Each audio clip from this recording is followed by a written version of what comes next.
You want details? Fine. I drive a Ferrari 355 Cabriolet. What's up? I have a ridiculous house in the South Fork. I have every toy you can possibly imagine. And best of all, kids, I am liquid. So, now you know what's possible. Let me tell you what's required. Life advice. Life advice email is lifeadvicerr@gmail.com. We have a couple, but I don't think that's the headline.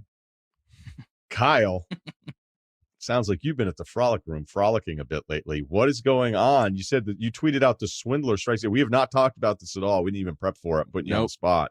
What is going? I want the rawness. What happened? It's a short story. I'll keep it short. Guy comes in Friday with a taser looking for this guy. He comes in. He's like, hey, is this guy with white hair been in here? Immediately, we all we know exactly who he's talking about. And he's saying that he called him up. I guess he met the guy a long time ago and just called him up out of the blue and said that he wanted to list a building because he knew this guy. The guy with the taser now is the realtor guy. And he's like, yeah, I know you're a realtor. I got an apartment in this building I want to sell. It's a big building on Hollywood Boulevard, the one that he's been telling everybody he owns. He doesn't own it. He says he owns the entire building or just the apartment? I don't remember. He'd probably go, this guy sounds like he'd tell you he owned the whole building. Yeah, but he only wants to sell a piece, right? Yeah, that's probably what right. he's saying. So he tells him that, and he says, oh, by the way, I got this IPO thing. So boom, he gets this guy for $2,000 from IPOs. And then so then the guy went to the cops after he basically told him that, like, I respect the long con, but I'm not the mark. So give me the money back. I'll consider it a loan. And then I think he got blocked by the guy or something. I think our guy, the swindler, blocked him. So then he went to the cops after doing his own research, found out who this guy is. The cops say that there's 24 open cases on him right now in LA. So, I mean, I don't know. He came in like all heated. They gave him a couple drinks to calm down. He was like, I don't know, basically told us all he had a taser on him, and I didn't know what he was going to do when he found him, but he's just going to his old hangout spots. But we're like, sorry, buddy. He got everybody on a lesser thing, but he hasn't been around for a while. So we just kind of all swapped stories and everything. So it was just kind of like a fun revisit to that situation. I'm sorry for that guy who lost $2,000. All right, a couple things. I love the guy saying, I'm not the guy. Well, apparently you are the guy. You did. You're like, I'm not the one to fuck with. I don't fall for that stuff. Actually, you already gave me $2,000. I got that vibe from him when we were sitting there, too. Just saying what he's going to do when he finds him. We're like, I don't think you're going to find him, dude. He's not around here anymore. Okay, what kind of vibe did this guy give off? Did he give off like he was going to do something to this guy? Was he intimidating physically? What was the story? No, he wasn't intimidating physically. Honestly, I think he was one of those guys that really didn't know how to react. So I think he just wanted everyone else to know he was a tough guy. I don't know. Maybe you are a tough guy, and sorry, please don't come for me. But I didn't get that air about him. Like, it was just sort of like almost like, when you first go to college and some guy's like, oh man, back home, this and that. It's like, it just seemed like that. He was talking about like other stuff. I don't know. He said he'd been to jail twice. Didn't have the look of it. I didn't believe it. The realtors, the guy with the taser said he'd been to jail twice? Yeah, I didn't believe it. Imagine Kyle just being like, yeah, for DUI. Like, just like, so, all right. Did you see the taser on the guy? No, he said, I think this was the order of events. He said, I've been to jail twice. That's why I don't have my real gun on me. I got my fucking taser or something like that. But I don't know. I just think he just didn't know what to do. I think he just didn't know what to do. And he just was like spouting off at the mouth. So we were all kind of laughing we were kind of remembering our Super Bowl thing, but also kind of laughing at this guy who like came in here looking for him. It's like, oh God, your intel's so bad. He's been out of here since February. So I don't know. Dude saw him around, though, didn't they? Wasn't the guy like... Yeah, they have seen him around. Reported sighting somewhere? They think he might be in Venice right now. They think he might be living in Venice. Okay. All right. So do you have a out. picture of him, Kyle? I could get one right now. I could get one, but I don't. No, I don't think we're gonna. No, we're not gonna post. I never took a picture with him, but I could get one. Yeah, I'm sure. He's been around. Like he called this taser toting realtor like out of the blue. He said he hasn't seen him for like a year or two. And he just must be on his list of marks, and he was just time to pay the rent. I don't know. Imagine a guy that you haven't heard in a couple years goes, "Hey, I got this investment idea, opportunity here. Just give me $2,000. I'll sell you part of a building." And he's like, "Yep, I'm in." No, he opened with the building, and then he was like, "By the way," he's like, "I want you to list this building. By the way, I have this IPO thing." Right. Yeah, so what he's doing is he's basically like, if you take care of me a little bit on this, I'm going to look favorably upon you. But this guy's long. Yeah. The long con I don't know. I just love the Frolic Room. I got to go. I just love that. I can't express to people where it's located. The imagery of it is different. Like you think of it as this kind of like divey little spot off a street or a back alley. And you're like, no, this is in the heart of tourist section. Yeah. Where all this stuff's going down, where guys walk by looking for con men, maybe with or without a taser. Yeah. So, I don't know, man. I'm thinking field trip here soon. I just want to be in the mix. I may bring people with me. All right. That'd be an amazing thing. Be like, hey, Russillo, you doing any remotes? No, but we have a show thing where I'm getting a party bus, and we're just going to head up from the South Bay up to Frolic Room, and then see what develops. Maybe check out Hamilton, depending on the show, because I am reading Hamilton now. I was thinking about doing a playoff-based promotional thing where it was called Jamilton, and I would tell you something historically about Alexander Hamilton while telling you something historically about a playoff matchup called Jamilton. But then I realized I just like the title Jamilton, That's and great. I don't know that. I think it's like, hey, that's a great idea. What is it? And then you're like, yeah, it doesn't really back it up. It doesn't work. And I don't know that I want. Yeah, I don't know that I want me in I wouldn't say a triangle hat for Alexander Hamilton. Man, that guy was successful at a very young age. Now I understand why they did a musical about him. It's like one of those things where you just sell the script. It's like, I don't know what it's going to be. I don't know how we're going to pay for it, but God damn it. I like this. I like the premise. Just buy it. Lock it up now. I think after Earth, a lot of that stuff stopped happening in the script world. Yeah. Speaking of, not to get whatever. I don't know. I was trying to make some sort of Oscar joke. Whatever. It's like I really didn't feel like doing it. Okay, life advice. Here we go. Lifeadvicer@gmail.com. All right, what's up, Ryan, Kyle, and Cerruti? Huge fan. 5'8", 23 years old, say about 160 pounds. Born and raised in Mass. Decent looking guy. 6.8. Probably be bald by 28 though. All right. Well, live life, man. Well, you just make sure you maximize those hair years. I go to the gym on the regular, but struggle to build muscle, play pickup ball once a week, an average player, hustle up and down the floor, diving for loose balls, willing to take a charge. Hey, that's a problem. Don't take charges. Red flag. Yeah. And I don't know pickup what the game. rest of the email is, but that scares the shit out of me. You're taking charges. You're willing to take a charge. Somebody tried to take a charge in 2-on-2 with me the other day. And I went, what are you fucking taking? Were you trying to take a charge there? And the guy was kind of like, I just had such a disdain. I'm like, what the fuck are you doing? And the guy didn't want to admit that it was exactly what he was doing, because I think even he was embarrassed. So that's good. All right. So if that's just the email, we probably end it there. Don't do that. But I guess there's more here. He doesn't argue over fouls because I could care less for that shit. I'm just there to play ball. Type of athlete where I played sports in high school, but tell people I was a special tennis specialist. AKA I rarely played. Oh, a special teams specialist. No tennis. All right. Yeah. Okay. So, all right. The cursor was over teams. Sorry. All right. Let's get to the point. I could have done a better job of getting to the point here as well. I'm about to move to Boston in the fall, most likely the North End. Must be nice. North End's where I wanted to live, but I never had any money. I go out on the weekends to bars, clubs in the city regularly, and already have noticed the same people at the door checking IDs. I want to start and try a conversation with the bouncers, try to become friendly with the goal of just being able to walk up to the bar and walk in without having to wait in line. What would be some things I could ask them, talk to them about? Does slipping them money actually work, or will they take the money and kick me to the back of the line? Obviously, it won't happen on the night one, and realize this will have to be a continuous thing. Long play here is what our guy's talking about. Managing a bar, I would imagine there are a few things that you've heard and stand out. He suggests talking points that he's thought of. All right. Sports, very general, but great for Boston. How the lines have been. Wait times. This is fucking awesome. Have they ever had to throw anyone out? Oh, God. How long they've been a bouncer, how they got into being a bouncer. Any other topics or suggestions would be appreciated. Love the show and keep up the great work. So you want to do a podcast with him about his career, basically. Hey, man, how the lines been? Long?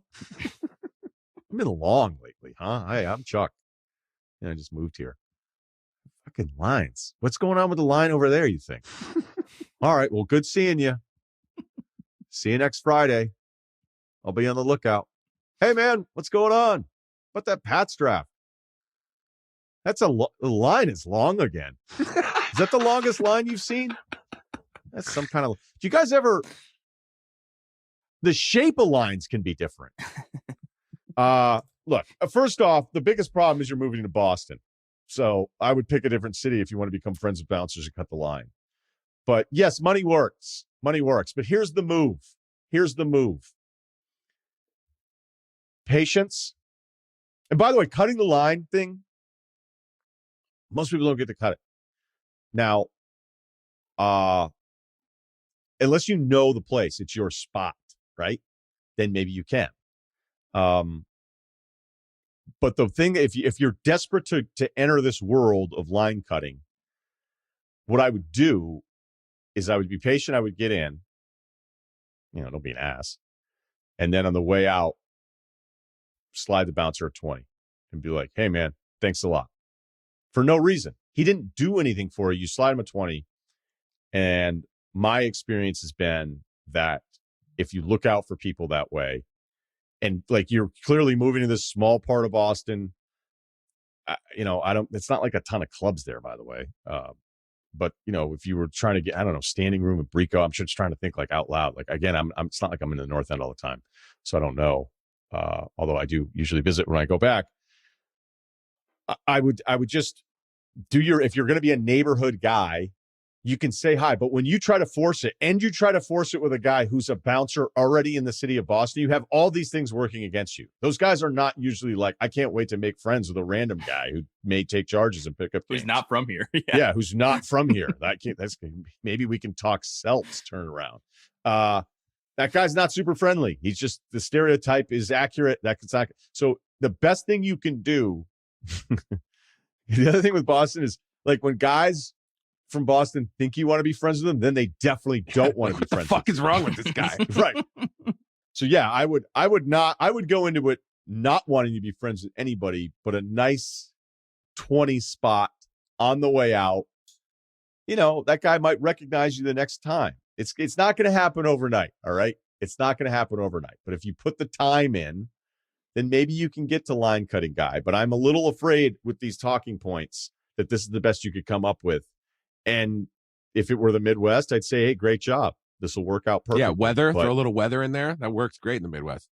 the only way this could be worse if you said you were moving to Philadelphia. That's it. So good luck. Check back in with us there. But yeah, the 20s are probably a little bit better than asking about the Red Sox bullpen. Yeah, I would say you could also maybe show up a little bit earlier if you got the time. I know it sounds like maybe you don't want to spend all day in a bar. Some people do, just letting you know.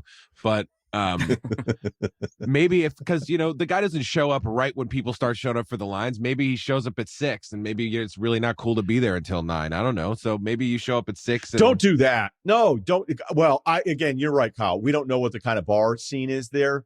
But if you're going while he's about to, tuck in his towel and pour a crayon ginger, hey guys, I'm Ben. I'm new here. No, not like that. You're just there and you're being seen before he sees a million faces. That's all I'm saying. If the guy starts, because honestly, at least the places I've been, like the bouncers aren't always right outside. If there's not like a million people lining up, they've got time to like walk around. They talk to the bartenders, or maybe there's a couple patrons that they like that are regulars. That's all I'm saying. Is if you seem the part of a regular, I'm not saying sit there every time 3 hours before you actually want to start drinking. But I'm just saying, if you're actually thinking of this that much, so you got talking points or whatever, like, maybe it's just time to show up at the tail end of a happy hour, but when it's like, you can actually be seen there. You don't have to fake like you're a regular and think about like awkwardly handing him a 50 or something. It's just like, oh yeah, I saw Brian's been in here before. Like, it just might be the problem easier. is though, like there's one fundamental thing that we all have to get, like, are you cool enough to pull this off where the people there are going to want to be nice to you? You could go on Sundays, like a big move. Back when we were younger, the move was to go out on Sundays because all the other bartenders were off. And I mean, again, this is a long fucking time ago, but that was always the move. There was maybe a female bartender that you were into, and then you were like, oh, hey, we're all going out on Sunday. And, it was It's like the school dance. This is not new news, but I'm just telling you, like, if you're really this invested in all of it, but ultimately it's going to come down to your personality. So if you're showing up on those off nights, if you don't have the personality to back it up, and I'm not saying I always have it either, then you're going to, like, the longer you're in these spots where you can be seen, you could expose yourself as somebody that they don't even want to spend any time with. So that's why I'm saying limit the exposure, give the guy fucking $20 on the way out, and slow play this, and you'll get to that point. Or maybe you weren't. You know what I mean? Like, not everybody, most people don't actually just get to cut lines all over the place. Can you just be upfront about this transaction? Because that's what this is. It's a transaction. He's not going to be looking for friends. The bouncer's not looking for friends. So you can just say, hey, get him on a, as Kyle said, on a slow day, and be like, hey, going to be coming here a lot. Would like to get in. Don't do that. Is there a price? I would say no. I don't know these things. So No. I wouldn't do this, but I'm just asking. Like, you can't just be like, hey, can I throw you $100 to get in? Like, what's the price to get in, on a busy night? No, I wouldn't. That's too aggressive. What are you, It's too not? aggressive. Yeah. Sorry. Cerruti feels sorry. Your No, face looks that's fine. defeated right now. I don't care. I'm telling you, I'm not the guy to ask this question. I'm asking questions I feel like people would want to know. I wouldn't go to bars where there's a big line situation. I think you should find a different bar, pal. There's other places that you can go to, but this guy's young. He's young, and he's going to lose his hair in 5 years. He wants to grow up. All right, yeah, wait in your Okay. lines now.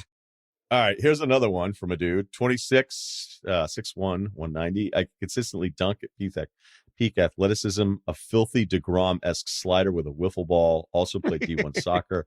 Not a huge EPL or MLS guy, though, he says, sorry to Cerruti. Anyway, real barn burner of an argument with my fiance. Okay. Background. We're happily engaged and have lived together for a few years now. We've really healthy relationship, trust one another. My fiance, fake name Wendy, dated another guy for the majority of her time spent in college. Her core college friend group was completely centered around the fact that she was dating this guy. She didn't know any of these people before she met him. After they broke up, her friendship with this group naturally faded and she went on with her life. Side note, Wendy and I didn't meet until we were out of college. There's one girl who Wendy still remains in contact with from this friend group. We'll refer to the girl as Alicia. Wendy and I have been together for almost 3 years now. I've never met Alicia. The main reason being we live multiple states away, and Alicia's husband is best friends with Wendy's college ex. So do we all understand the I'm caught up. math here? Our guy emailing, his fiance, girl from college, name's Wendy. Her best friend is Alicia, college. Alicia's husband is best friends with the college ex of Wendy. All right. Good. Feel like we get a handout index card sometimes. Alicia and her husband got married at the very beginning of our relationship. Wendy was upfront with me about asking if it'd be weird for her to go to Alicia's wedding. She explained the whole situation to me, and my gut reaction was, yes, that would be weird. No. Yeah. Quick vote here. All of us think that's fucking weird? Weird, yes, but it'd also be weird to say that it's weird. So I would have just kept my mouth shut and. You know what? I phrased that poorly. Do we agree with the emailer here in saying it's weird to his fiance if she were to go to her best friend's wedding from college because the husband is best friends with her ex? No, that's not. It shouldn't be weird. And if you feel weird, it's fine, but you shouldn't say it out loud. That's what I think. Cerruti? I'd keep my mouth shut. Yeah, I wouldn't tell her what she can and can't do. Yeah, I just think it's weird. Like, hey, guess what, folks? Hey. Little breaking news. The boys out there listening to the podcast today, your wife probably slept with somebody before they met you. Right? And it's like Lad, right? They're not making any more college friends either. The ones that you had are the ones that you had. Yeah, so. they most of them had sex. Most of them did. All right. And considering that Wendy's clingy college ex, who still texts Wendy's mom happy birthday every year, would obviously be there. And it sounded like a nightmare situation for our new relationship at the time. I told her there's no chance in France. Did he say no chance in France? That's cute. That I'd go to that wedding with her. She agreed. It would be extremely weird for her to go by herself. It was never an issue of conversation after that. I got to tell you, I don't like any of that paragraph, man. I'm sorry. I appreciate you liking the show. I just think that's fucking psychotic. You're like, I wouldn't go with you? That's weird. Yeah, I can't go. Why? If anything, hey, all of us have done it, okay? I've walked into a situation where the guy's looking right at me going, I know this guy slept with my wife. And then I've had the situation where I've shown up with the girl that I'm dating, and then the guy's looking at me being like, like, if you're out there in the game long enough, it's going to happen to you. And so I don't I don't like that paragraph at all. Fast forward almost 3 years later, Wendy and Alicia still remain in decent contact. They've seen each other one time in person since we've been together. Despite them keeping in loose touch, Alicia and her husband still didn't get the invite to our wedding this upcoming fall for the previous. So wait a minute. So now you didn't invite them to your wedding that hasn't even happened yet. All right. They didn't get the invitation, or they didn't send the invitation. They didn't get the invite. They're not invited. They are not invited. They are not invited. Got it. There's more to this. I thought of them as some very easy fat to trim from the rough draft of our wedding invite list. And there was absolutely zero pushback from Wendy on this. And she definitely isn't afraid to speak her mind. Let me tell you. This all leads to the main point of contention. After the two girls caught up on the phone for an hour today, Wendy hit me with, be okay if I planned a trip to Europe with Alicia. I thought she was kidding at first, but she's being dead serious. Once I realized it was a serious question, I told her I thought it was extremely random, and I don't know how I feel about it. The hills I'm willing to die on. One, I've never met Alicia, and the thought, well, you didn't meet her because you didn't want to go to a wedding for your own fucking weirdo reasons, and you didn't invite her, your wife's best friend from college to your wedding because her husband is buddies with an ex from college. So that's why you haven't met her. Not putting off great vibes there. Yeah. You're not being super welcoming. Right. Yeah. Why? Do you think so? What's gotten in the way? Okay, so I've never met her, and the thought of my soon-to-be wife traveling across the world with someone who I don't know is somewhat unsettling, even if I had met her before. I think I still feel this way because they definitely aren't the best friends currently. All right, but you just mentioned the state and all the wedding bullshit. It is a little weird. I mean, I get what he's saying. Like, okay, actually, all of a sudden you're go going to go to Europe. No, it's like, all right, all of a sudden you're going to... I have a core group. I don't really extend beyond that. I do kind of find it weird if like, oh, this person's back in the picture and all of a sudden we're going on vacation together. They're just like around all the time now, and we haven't talked to, frequently in like years. But again, it's your wife's friend. I'm not in the business of like telling my wife or future wife what she can and can't do with people that don't really have any business with me. I don't know. Just odd. Okay. Point number 2. To me, this trip seems like a classic gimmicky idea that may sound fun initially, but would take a ton of time and effort to plan, which leads to my next point. 3, their friendship seems a little awkward overall from my point of view. If I had to guess, they definitely won't keep in contact for the long haul. So what's the point of planning an Are you a psycho, pal? What a Are line. you a psycho? Yeah. So what's the point of planning and executing? What's the point of planning and executing an expensive, extravagant trip to Europe with someone who clearly isn't a lifelong friend? We don't know that yet, especially because it'd be coming from our soon-to-be joint finances after we get... There we go. Yeah, here we go. This is the problem. Money isn't an issue for us. We both have good jobs. It'd be low-key burn me up that I'd be technically partially paying for this. I wouldn't care at all if it was one of our actual close friends. Number 4, no matter the circumstances, I personally don't know how fired up I'd be to travel across the world with someone who I wouldn't even invite to my own wedding. This has got to be a fucking joke. Think of this. No matter the circumstances, I personally don't know how fired up I'd be to travel across the world with somebody who I wouldn't even invite to my own wedding. You just explained why she wasn't invited to the wedding. There were extenuating circumstances here for that transaction never have happened. And then he says we had 140 other people invited instead. You said earlier you were looking forward to being like, cool. We don't get to invite him. $150 plates. I'm saying for 2. All right. He included his wife's name here. Good thing I caught it. He didn't. So Wendy wants to. She loves to travel to other countries. To be fair, I don't love to travel the same way she does. All right. I already know what's happening here. All right. I'll summarize this quickly. I did a Europe trip with my buddies after college, and I wouldn't say I'm itching to get back anytime soon. I'm in the camp of there being plenty of world-class activities and scenery much closer to us in America and Canada. Wendy's in the opposite camp. This is someone she formed a solid relationship back at college. They traveled together to other countries before. She's apparently a trustworthy person and a great travel companion for my wife. If it was solely up to the girls, they definitely would have been at each other's weddings, you think?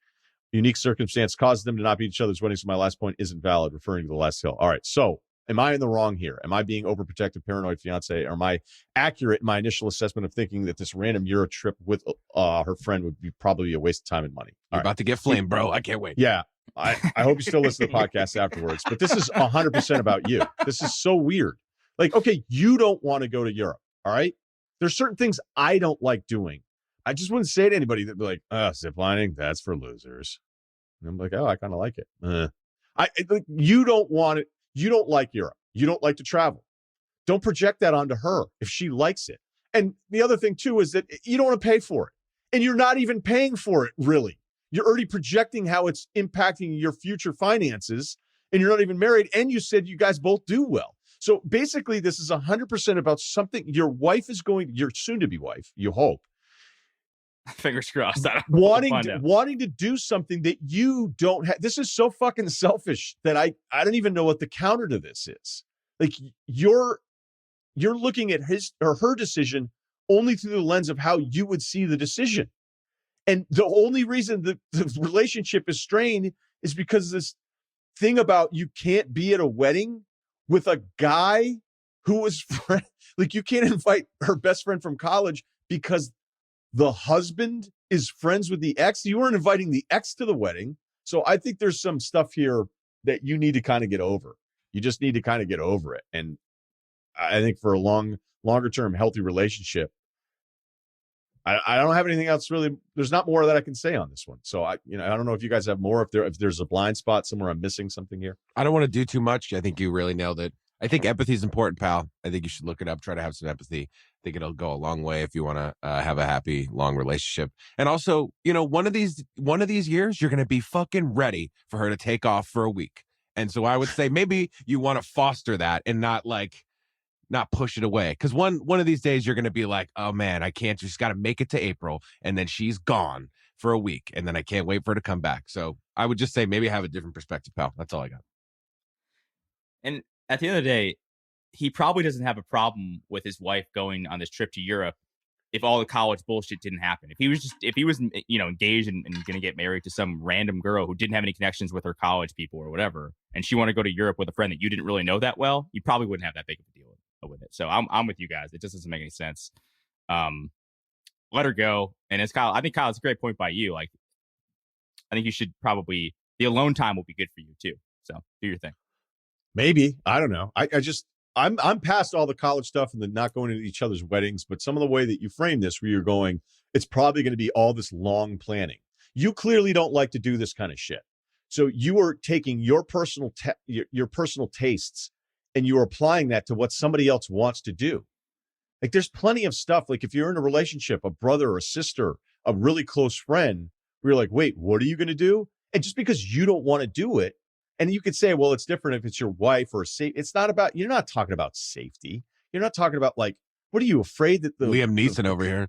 Yeah. The college friend is going to start planting seeds in her head being like, Derek is still available.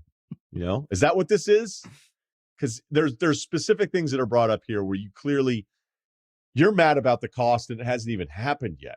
And it might not even be your money yet. I don't know. Sorry, man. We'll see. We'll see. I just love there are plenty of great things to do in America and Canada. What do we need to go to Europe for? That's the most incredible line I think in the entire thing. Yeah. Kind of what like do we need to go to Europe for? I actually kind of like that. Kyle's on board. Oh, it's like, well, why do we got to go to Malibu? What the fuck? Yeah. We could be right around here. How about a 20-minute drive? Place. This country's awesome. How about a 20-minute drive? Why do we get to drive 2 hours? I get it. The Amalfi Coast. Overrated? Uh-oh. Yeah. Like, have you been to Amalfi? Have you been to Albuquerque? Are you serious right now? Thank you to Kyle and Steve. Please subscribe to the Ryen Russillo podcast or in your Spotify, and we will talk to you on Thursday.